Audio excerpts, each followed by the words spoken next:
Hello everyone, आज हम पढ़ेंगे स्टैटिस्टिकल थर्मोडायनामिक का पार्ट थर्ड हम पढ़ेंगे। ठीक है, पार्ट थर्ड में जो हमें यहाँ पर स्टडी आउट करना है वो आपको यहाँ पर याद रखना है कि किस तरह से जो हमारा सेकंड पार्ट कंप्लीट हुआ था उसमें हमने टाइप्स पढ़ी थी कि हमारे पास इंडिस्ट्रियल पार्टिकल्स कौन से टाइप्स के होते हैं। अब हम पढ़ेंगे एनसेम्बल।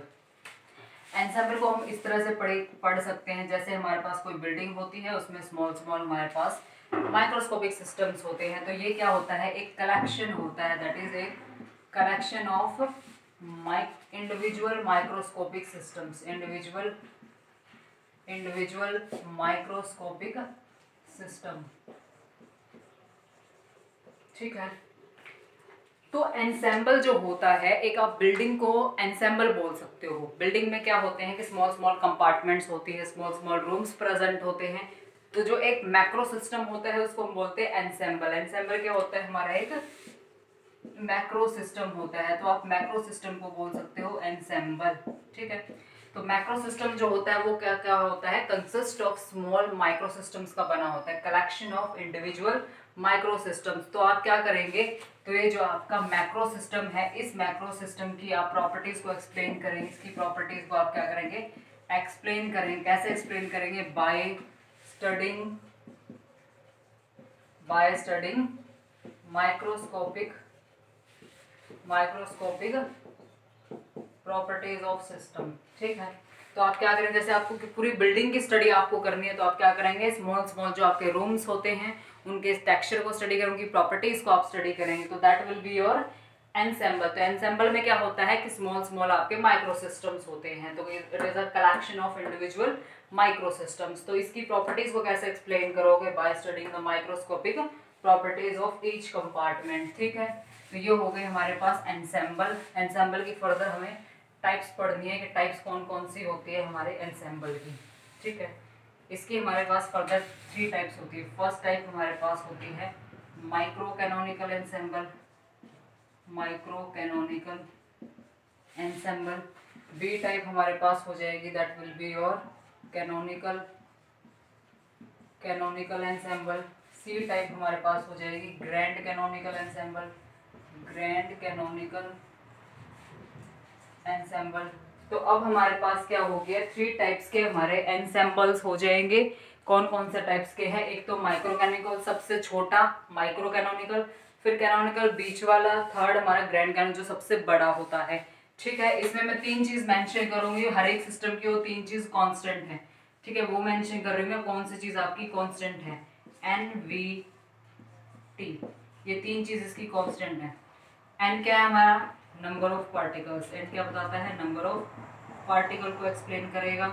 ठीक है, वी क्या है, वॉल्यूम है, टी क्या है आपका, टेम्परेचर है। ठीक है, तो दैट मीन्स कहने का मतलब ये है कि जो आपका माइक्रो कैनोनिकल सिस्टम है, माइक्रो कैनोनिकल एनसेम्बल है, उसमें number of particles, volume and temperature, ये तीनों चीजें कांस्टेंट हैं। दैट मीन्स आपकी जो बिल्डिंग है, उस बिल्डिंग के सारे रूम्स, सारे माइक्रो सिस्टम्स के नंबर ऑफ पार्टिकल्स फिक्स हैं, वॉल्यूम फिक्स है और टेम्परेचर फिक्स है। दैट मीन्स आपने एक टेम्परेचर सेट कर दिया सारे रूम्स का, वॉल्यूम भी आपने सेट कर दिया सारे रूम्स का, और नंबर ऑफ पार्टिकल्स भी आपने फिक्स कर दिए। तो ये माइक्रो कैनोनिकल में ये 3 चीज फिक्स है। पूरी बिल्डिंग के जो माइक्रो सिस्टम्स हैं उनके अंदर क्या फिक्स है, number of particles, volume and temperature, वो क्या है, फिक्स है। दूसरे बेस में क्या है, NVE, यानी आपकी एनर्जी आ जाएगी इसमें, जो आपके नंबर ऑफ पार्टिकल्स है, वॉल्यूम है एंड एनर्जी इसमें फिक्स हो गई। और इसमें है म्यू VT, म्यू यहाँ पर बताता है एस्केपिंग टेंडेंसी को, एस्केपिंग टेंडेंसी ऑफ पार्टिकल्स की भागने की टेंडेंसी जो होती है उसको हम क्या बोलते हैं, escaping tendency. That means canonical system जो है, कैनोनिकल एनसेम्बल एक ऐसा एनसेम्बल है जिसमें जो माइक्रो सिस्टम्स हैं उसके number of particles, volume and energy fix है, और इसमें म्यू है, वॉल्यूम और टेम्परेचर, 3 चीज फिक्स हैं इसके। ठीक है, ये आपको ध्यान रखना है। इसमें कांस्टेंट क्या क्या है, तो मैंने कांस्टेंट मेंशन कर दिए हैं। अब वो कांस्टेंट कैसे कांस्टेंट है वो मैं आपको बता देती हूँ। जैसे हमने कोई सिस्टम लिया, ठीक है, जैसे हमने क्या लिया, कोई सिस्टम हमने ले लिया है। ठीक है, ये हमारी बिल्डिंग है, ये हमारा क्या है, एनसेम्बल हमारे पास है, जिस बिल्डिंग की हम बात कर रहे हैं। ठीक है, उस बिल्डिंग में ये हमारी पूरी क्या है, एक बिल्डिंग है। ठीक है, ये हमारी क्या है, पूरी बिल्डिंग है। ठीक है, ये हमारी क्या है, पूरी बिल्डिंग है।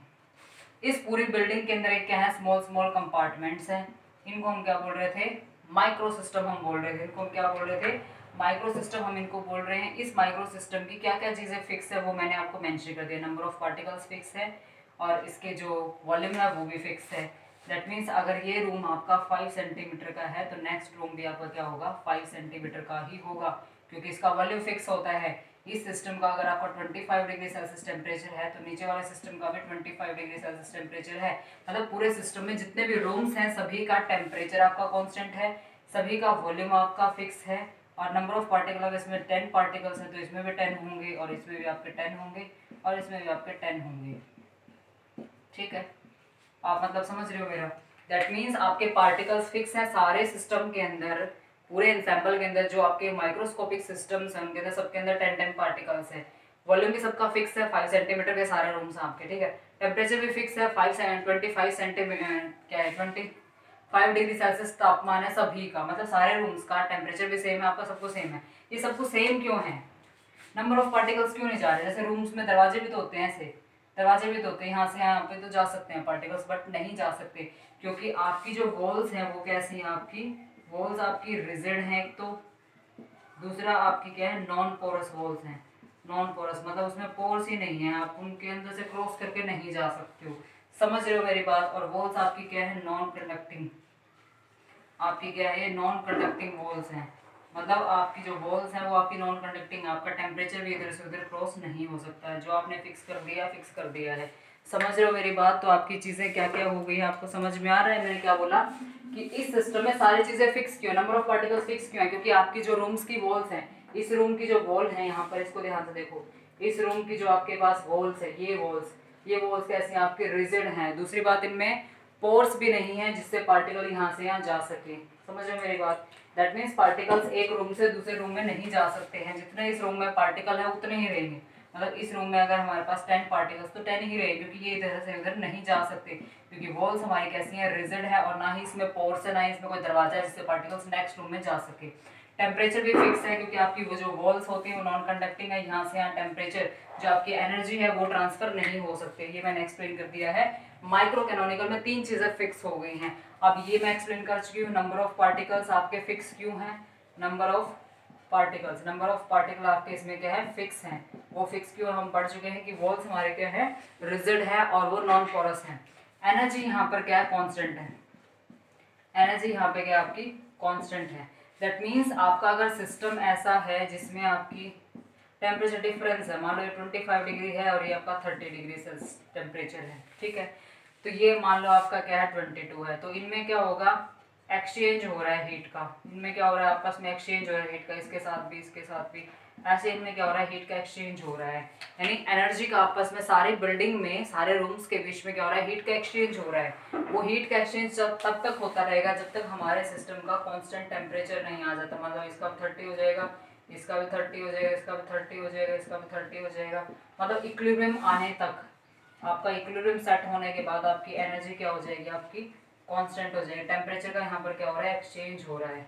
तो यहाँ पर आपकी वॉल्स कैसी हैं, आपकी कंडक्टिंग वॉल्स हैं, जिसमें से आपका क्या हो रहा है टेम्परेचर जो आपकी एनर्जी है वो हीट आपका टेम्परेचर लॉस हो रहा है। ठीक है, मतलब कहने का मतलब है पूरे सिस्टम में पूरे जो आपका एंसेंबल है उसके अंदर सबका सारे रूम्स का टेम्परेचर डिफरेंट डिफरेंट है, सभी रूम्स का टेम्परेचर डिफरेंट डिफरेंट है, तो सभी रूम्स के बीच में क्या होगा एक्सचेंज ऑफ हीट होगा।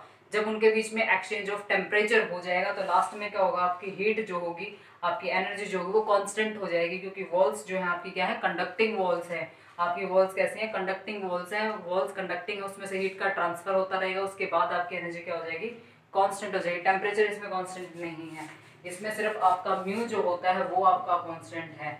इसमें क्या है आपका सिर्फ म्यू कांस्टेंट है। दैट मींस पार्टिकल्स जो है वो एक रूम से दूसरे रूम में नहीं जा सकते। इसका मतलब ये है कि एस्केपिंग टेंडेंसी, उनकी जो भागने की टेंडेंसी है वो क्या आपकी 0 है, यानी पार्टिकल्स एक रूम से दूसरे रूम में नहीं जा सकते हैं, उनकी जो एस्केपिंग टेंडेंसी है वो क्या हो जाएगी हमारे पास 0 हो जाएगी। तो ये हो गए हमारे 3 टाइप्स के सिस्टम्स जो मैंने आपको क्लियर कर दी है। इसमें माइक्रो कैनोनिकल में आपके नंबर ऑफ पार्टिकल्स, वॉल्यूम और टेम्परेचर कांस्टेंट है, क्यों है वो मैंने आपको एक्सप्लेन कर दिया है। वॉल्स हमारे नॉन पोरस है, रिजिड है, इसमें भी ऐसा ही है। जो डिफरेंस है मैंने क्लियर कर दिया, यहाँ पर एनर्जी कांस्टेंट हो जाएगी, लास्ट में इक्विलिब्रियम सेटअप हो जाएगा हमारा वॉल्स में हीट एक्सचेंज होने के बाद।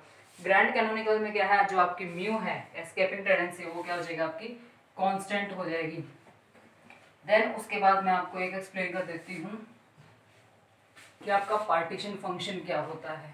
ज़्यादा बड़ी वीडियो ना हो जाए, बच्चों को प्रॉब्लम होती है बड़ी वीडियो से, ठीक है, कोई नहीं, हम छोटी करेंगे। नेक्स्ट हम पढ़ लेते हैं partition function. Partition function, partition function में तुम्हारे सिलेबस में क्या क्या है, let me do check. Partition function है तुम्हारे सिलेबस में और क्या क्या है।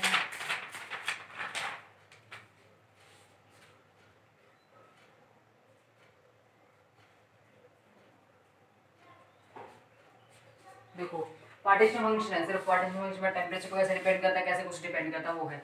तो पार्टीशन फंक्शन जो होता है वो एक ऐसा फंक्शन है जो ये बताता है कैसे आपके सारे पार्टिकल्स डिफरेंट डिफरेंट सिस्टम में पार्टीशनड होते हैं। पार्टीशन मतलब डिवाइड होते हैं, इसको बोलते हैं डिवाइड होते हैं। कैसे आपके पार्टिकल्स डिफरेंट डिफरेंट सिस्टम में डिवाइड होते हैं, इसको बोलते हैं पार्टीशन फंक्शन, ठीक है।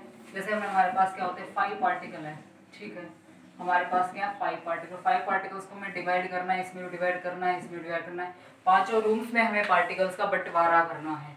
तो पार्टीशन फंक्शन, पार्टीशन मतलब कैसे पार्टिकल्स आपके पार्टीशनड होते हैं, कैसे पार्टिकल्स आपके डिवाइड होते हैं इन अ गिवन एनर्जी लेवल, ठीक है। How particles are partitioned, how particles are partitioned over a given energy level,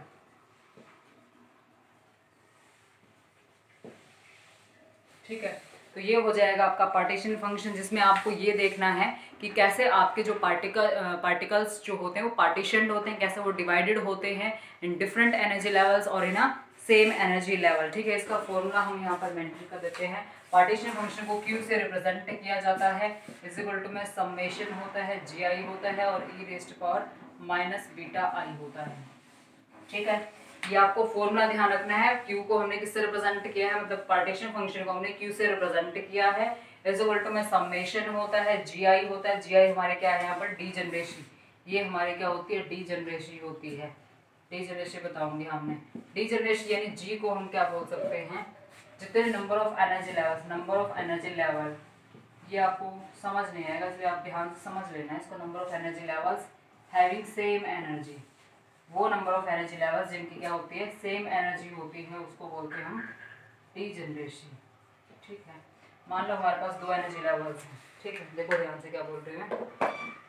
जी जो होती है वो क्या बताती है, जी को हम बोलते हैं डी जनरेशन, वो क्या बताती है number of energy, number of energy levels हैं ये, ठीक है। ये क्या आपके नंबर ऑफ एनर्जी लेवल्स हैं, ये आपके क्या है number of energy levels having same energy. ऐसे मतलब जी क्या है डी जनरेशन बताती है कि आपकी कितने नंबर ऑफ एनर्जी लेवल्स हैं जिनकी सेम एनर्जी होती है, ठीक है।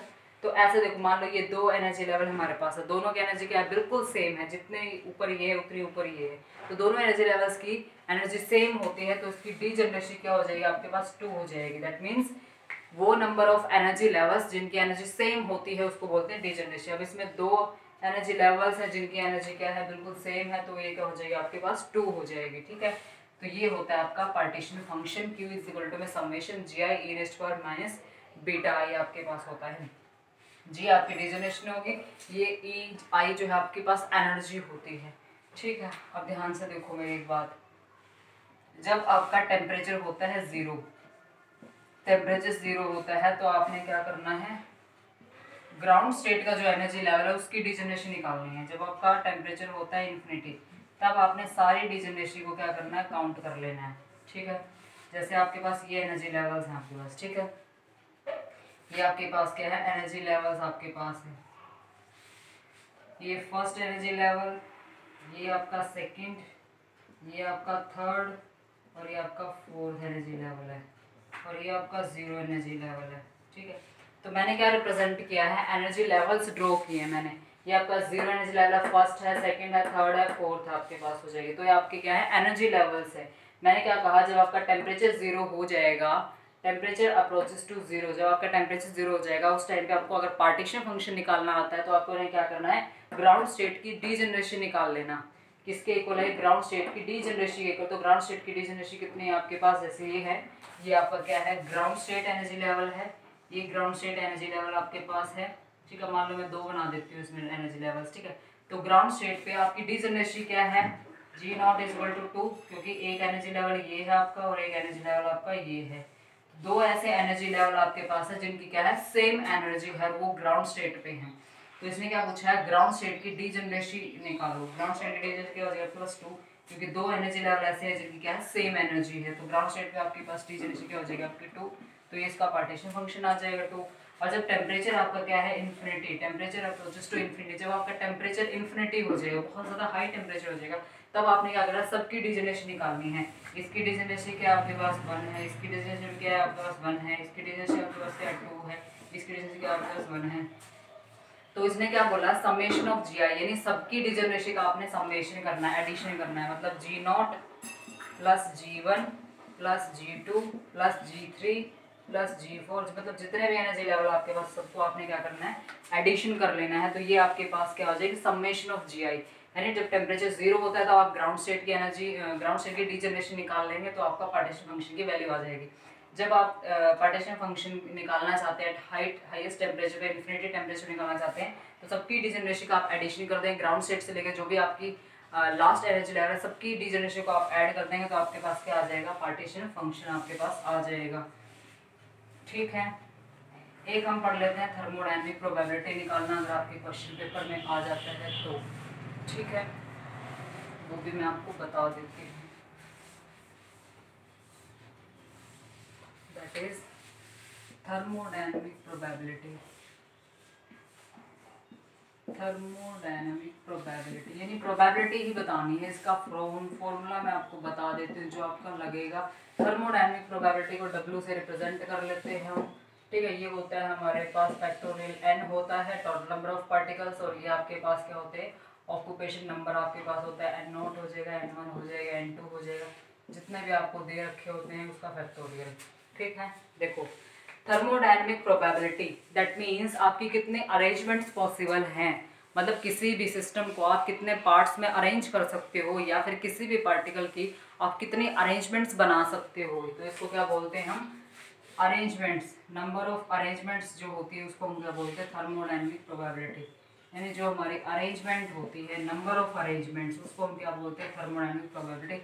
नंबर ऑफ अरेंजमेंट्स, और बोल सकते हो नंबर ऑफ माइक्रो स्टेट्स, और क्या बोल सकते हो इसको, नंबर ऑफ माइक्रो स्टेट्स भी आप इसको बोल सकते हो। तो सारे सेम टर्म्स हैं हमारे पास। ठीक है, ठीक है। तो मैं क्या बोल रही हूँ कि थर्मोडायनेमिक प्रोबेबिलिटी जो होती है उसको हम क्या बोलते हैं, नंबर ऑफ अरेंजमेंट्स। ठीक है, कितनी अरेंजमेंट पॉसिबल है, किसी भी पार्टिकल को आप डिफरेंट एनर्जी लेवल्स में अरेंज कर सकते हो। जैसे हमारे पास एक पार्टिकल ऐसे है, ठीक है, मतलब इस पार्टिकल को आप क्या कर सकते हो, इसमें भी डाल सकते हो, इस पार्टिकल को आप इसमें भी डाल सकते हो, इसमें भी डाल सकते हो, तो ये अरेंजमेंट पॉसिबल हो गई है। इस पार्टिकल को आप यहाँ पे भी रख सकते हो, तो ये आपके पॉसिबल हो गए अरेंजमेंट्स। तो हमें तो अरेंजमेंट लगानी है, जैसे हमने इस पार्टिकल को क्या कर दिया, फिर यहाँ से यहाँ हमने ट्रांसफर कर दिया, तो हमने सेकंड में डाल दिया पार्टिकल को, ये अरेंजमेंट होगी। फिर हमने थर्ड में डाल दिया पार्टिकल, तो ये अरेंजमेंट होगी। तो ये आपकी W1 अरेंजमेंट होगी, ये आपकी W2 अरेंजमेंट होगी, आपकी W3 अरेंजमेंट होगी है। तो हमने तो अरेंजमेंट्स निकालनी, कौन कौन सी पॉसिबल अरेंजमेंट है। पहले पार्टिकल को हमने फर्स्ट एनर्जी लेवल में रखा, फिर पार्टिकल को हमने सेकंड में रखा, फिर पार्टिकल में थर्ड में रखा। तो इस तरह से फर्स्ट अरेंजमेंट ये हो गई, सेकंड अरेंजमेंट ये हो गई, थर्ड अरेंजमेंट ये हो गई है। तो इसको हम बोलते हैं नंबर ऑफ अरेंजमेंट्स या फिर नंबर ऑफ माइक्रोस्टेट्स। इसका फॉर्मूला मैंने मेंशन कर दिया है, फॉर्मूले को मैं आपको बता देती हूँ कैसे निकालना है इस फॉर्मूले को। ठीक है, एन जो है, बड़ा एन क्या बताता है, आपका टोटल नंबर ऑफ पार्टिकल्स जितने दे रखे हैं। क्या है आपका टोटल नंबर ऑफ पार्टिकल्स, जो भी आपको total number of particles they रखे हैं। ठीक है, और एन नॉट आपके वो पार्टिकल्स हैं जो ग्राउंड स्टेट में पार्टिकल हैं, N1 आपके वो पार्टिकल्स जो आपके फर्स्ट एनर्जी लेवल में है, और N2 आपके कौन से हैं, जो सेकेंड एनर्जी आपके कौन से हैं, ग्राउंड स्टेट में पार्टिकल है। ये आपके ग्राउंड स्टेट वाले पार्टिकल हो जाएंगे, ये आपके फर्स्ट एनर्जी लेवल में है, और ये आपके क्या है, सेकेंड एनर्जी लेवल में पार्टिकल है। समझ गए मेरी बात, क्या बोल रही मैं। एन क्या है आपका, बड़े वाला एन क्या रिप्रेजेंट करता है, टोटल नंबर ऑफ पार्टिकल्स को बताता है। एन नॉट क्या आपके ग्राउंड स्टेट में जितने पार्टिकल्स है, ये क्या है आपके फर्स्ट एक्साइटेड में कितने एनर्जी मतलब पार्टिकल्स है, एन टू क्या आपके सेकेंड एनर्जी में। जैसे मैं एक एग्जांपल ले लेती हूँ हमारे पास, ठीक है, ये आपके N0 पार्टिकल आ जाएंगे, आपके N1 आ जाएंगे, N2 पार्टिकल्स आ जाएगी। ये हमारे पास ग्राउंड स्टेट एनर्जी आपके पास E1 है और ये आपके पास E2 एनर्जी हो जाती है। क्वेश्चन ये दिया है कि टोटल नंबर ऑफ पार्टिकल हमें दिए हैं, टोटल नंबर ऑफ पार्टिकल्स हमारे पास 4 है, ठीक है। बोला है W निकालो। समझ रहे हो मेरी बात? क्या बोला है कि टोटल नंबर ऑफ 4 पार्टिकल्स हमारे पास हैं और उसके हमें क्या निकालनी है, थर्मोडायनेमिक प्रोबेबिलिटी फाइंड आउट करनी है। ये पार्टिकल हमारे पास यहाँ प्रेजेंट है और ये पार्टिकल हमारे पास यहाँ प्रेजेंट। टोटल 4 पार्टिकल्स हमारे पास हैं। एक NaCl में 2 से ज़्यादा पार्टिकल नहीं होते हैं। ये हमारे पास 2 पार्टिकल यहाँ पे आ गए, 2 पार्टिकल हमारे पास यहाँ पे आ गए। टोटल हमारे पास 4 पार्टिकल मैंने अरेंजमेंट कर दिया, 2 पार्टिकल यहाँ रख दिए, 2 पार्टिकल यहाँ रख दिए। तो अब हमें क्या करना है, W निकालने का फॉर्मूला तो हमें पता ही है, W का क्या फॉर्मूला होता है। ऊपर हमें रखना है total number of particles. Total number of particle हमारे पास 4 है, फैक्टोरियल ले लिए इसका। फिर हमें क्या करना है, N0 में कितने पार्टिकल्स, N0 पार्टिकल हमारे 2 हैं तो हमने 2 रख दिया है। फिर हमारे पास N1 में कितने पार्टिकल हमारे पास 2 हैं, 2 रख दिया है। नेक्स्ट तो है ही नहीं हमारे पास, तो इनका हमने फैक्टोरियल लेना। फैक्टोरियल लेना आता है कि नहीं आता? नहीं आता तो आप देख लीजिए, बहुत ईजी है। आपने क्या करना है, इसको खोल देना है आप, ठीक है। इसको आप खोल दीजिए, 4 हो जाएगा, 3 हो जाएगा, 2 हो जाएगा, देन 1 हो जाएगा। देन नीचे वालों को भी आप खोल देना, 2 × 1, 2 × 1, तो 2 से 2 कैंसिल हो गया हमारे पास, 2 से 2 कैंसिल हो गया तो 2 3 6, तो आपकी W क्या आ जाएगा, आपकी 6 आ जाएगी। तो बहुत ईजी है निकालना, ज़्यादा डिफिकल्ट नहीं है। आपके ऊपर क्या रखना है, टोटल नंबर ऑफ पार्टिकल्स का फैक्टोरियल लेना है। नीचे हमें क्या करना है, ऑक्यूपेशन नंबर बोलते हैं इसको, N0, N1, N2, ये आपके पास क्या होते हैं, नंबर ऑफ पार्टिकल्स होते हैं ग्राउंड स्टेट में, फिर फर्स्ट में, फिर सेकंड में, ठीक है। तो टोटल नंबर ऑफ पार्टिकल्स हमारे पास 4 होते हैं। ग्राउंड स्टेट में कितने पार्टिकल हैं, N0 कितने आपके 2 हैं और N1 भी कितने आपके 2 हैं, तो 2 2 रख दिया हमने। फिर इसको मल्टीप्लाई कर फैक्टोरियल निकालो तो आपकी थर्मोडायनेमिक प्रोबेबिलिटी आपके पास क्या आ जाएगी, 6 आ जाएगी। आपकी थर्मोडायनेमिक प्रोबेबिलिटी आ जाएगी। So thank you so much, meet you in next video.